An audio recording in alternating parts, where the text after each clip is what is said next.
In terms of geographic location and terrain, the Kazakhstan situation is much more favorable than in Japan.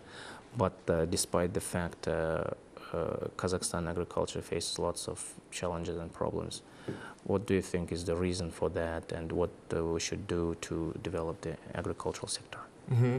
Potentially, Kazakhstan is very much more better located than in Japan, I know.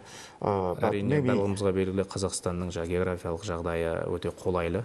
but I would say modernization of agriculture technology is urgently needed. Бірақ сіздерге Қазақстанның жағдайында минерализациялау өте қажет нәрсе, керек нәрсе. In this field, also we Japanese could be helpful to you.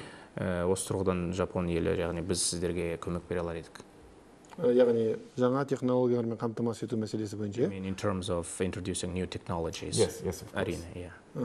Енді жаңағы бүгінгі және ертеңгі өтетін жиынға қайта оралсам, бұл жиынның негізгі мақсаты қуатты кәсіпкерліктің негізін нығайтып, отандық кәсіпорындардың бәсекеге қабілеттілігін арттыру. Қалай ойлайсыз, форум өз миссиясын орындап жатыр ма? Инвестор тарту жағынан. So let's go back to the forum, Eurogenic Business Forum. You know, the central idea, the main idea, focus of this forum is to help local producers, local businesses. Do you think in this regard the forum is achieving this goal? Well, yes and no. Жауап беретін болсам, иә және жоқ деп жауап беремін. Because for the foreign business partners, the Kazakh market still lacks of transparency.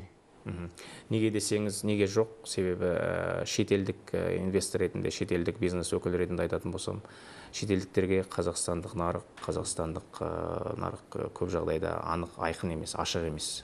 I mean, especially among the Kazakh SMEs, it is a little bit hard for the foreigners to find out best or better business partners.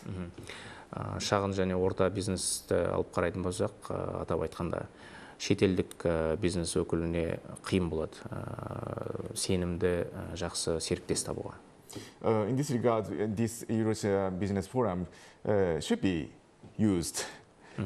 Сол себептен де осындай Еуразиялық бизнес форум сияқты шаралар көбіне қажет. But the presentation made there are mainly a little bit different. Бірақ сол жерде оқылып жатқан, жасалып жатқан баяндамалар кішкене басқаша. We must focus on this core issue, or core interest. Менің ойымша, негізгі орталық тақырыптан ауытқымауымыз керек. Қандай баяндама болмасын, сол тақырыптан көрегенде. Ал өзіңіз қалай ойлайсыз? Сіздің тақырыбыңыз орынды деп ойлайсыз ба? Do you think your presentation strikes the the main topic of the forum? Yes, in my presentation, I will refer to the importance of SMEs. Әрине, мен өзімнің баяндамамда осы экономикадағы шағын және орта бизнестің рөліне тоқталамын. Especially the discussion in B20 will be mentioned in my presentation. Атап айтқанда, менің баяндамамда үлкен 20 дамыған мемлекет дейміз ғой. Солардың рөлі, солардың алып қосары төңірегінде. B20 is a supporting entity for G20. Бұл B20 дегеніміз үлкен дамыған 20 мемлекетке қолдау көрсететін мемлекеттер. And I'm a member of B20. And I'm now discussing with my colleagues on the importance of SMEs in the global market.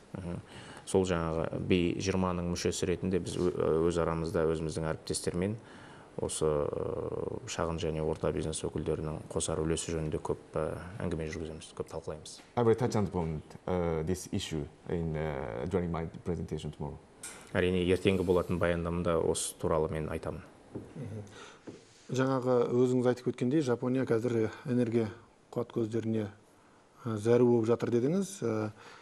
Өзіңіз білесіз ғой, есіңізде болар, өткен ғасырдың 70-80 жылдары жаңағы мұнай тапшылығы орын алып, сол кездері табиғи газды, сұйық газды пайдалануға көшкен болатын Жапония. Енді ол жақта өндіріс орындары көп қой. Сол себептен әрине оның барлығы қажет. Егер де табиғи газда, мұнайдың да енді ұзаққа созылмайтындығы белгілі ғой, қор мөлшерлігі.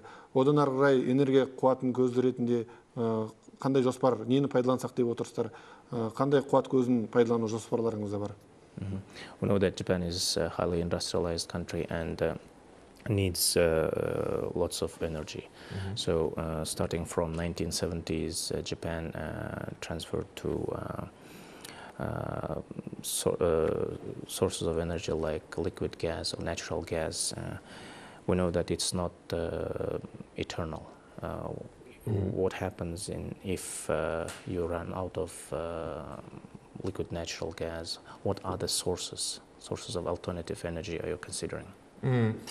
Well, as I said, the Japanese are now trying hard to diversify energy. That means not depend on specific energy, such as oil and natural gas. Алдында айтып кеткенімдей, Жапон елі жаңағыдай қуат көзінің бір түріне ғана тәуелді болып қалады деген деп айтқам жоқ.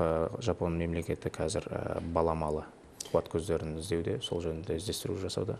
And we are now trying to increase the portion of alternative energy. Қазіргі таңда біз сол баламалы қуат көздеріне көбірек көшу, соған көбірек ықпал жасауға тырысып жатырмыз. But we are also fully aware of the fact that the potential of alternative energy is also, how can I say, limited. Бірақ айта кету керек, жаңағы баламалы қуат көздерінің де потенциалы дейміз ғой, болашағы ол да мәңгі емес. Ол да шектеулі, ол да өлшеулі. So the policy now the government of Japan is now pursuing is, as I said, to pursue diversifying energy and not dependent on specific one, and also future oriented to alternative energy.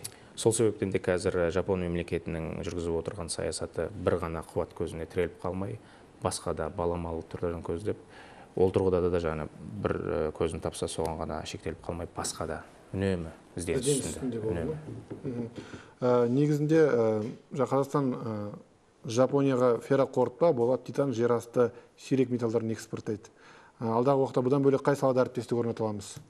It is known that Kazakhstan exports to Japan various kinds of non-ferrous metals and subsurface resources, but in the future, what other spheres are possible for cooperation, export-import?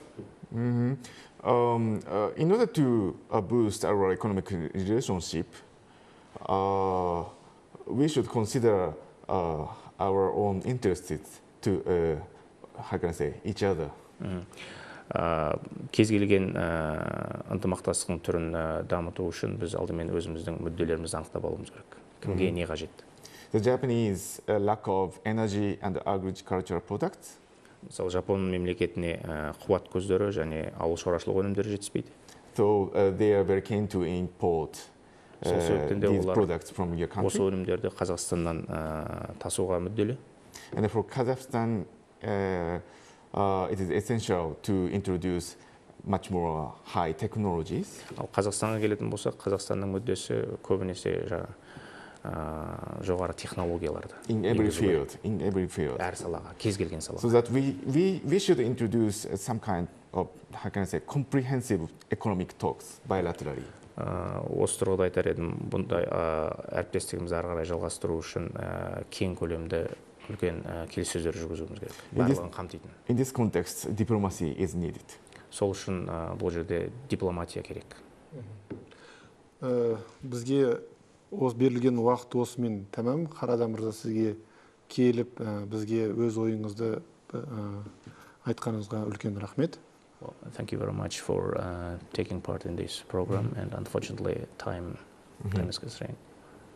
Бүгінгі бағдарлама барысында Студия қонағы Қарада Такео мырзамен Жапония және Қазақстан ел арасындағы экономикалық қарап-қатынаспен 2017 жылы Астанада өтетін Экспо халықаралық көрмесі туралы сөз еттік. Сондай-ақ шағын және орта бизнесті дамыту бойынша біраз мәселелер қозғалды. Бағдарламаны басынан көре алмаған болсаңыздар, Алматы телеарнасының ресми сайтынан табуға болады. Мемлекетіміз мығым, экономикамыз қуатты болғай деген ниетпен бағдарламаны аяқтаймыз. Кездескенше күн жақсы.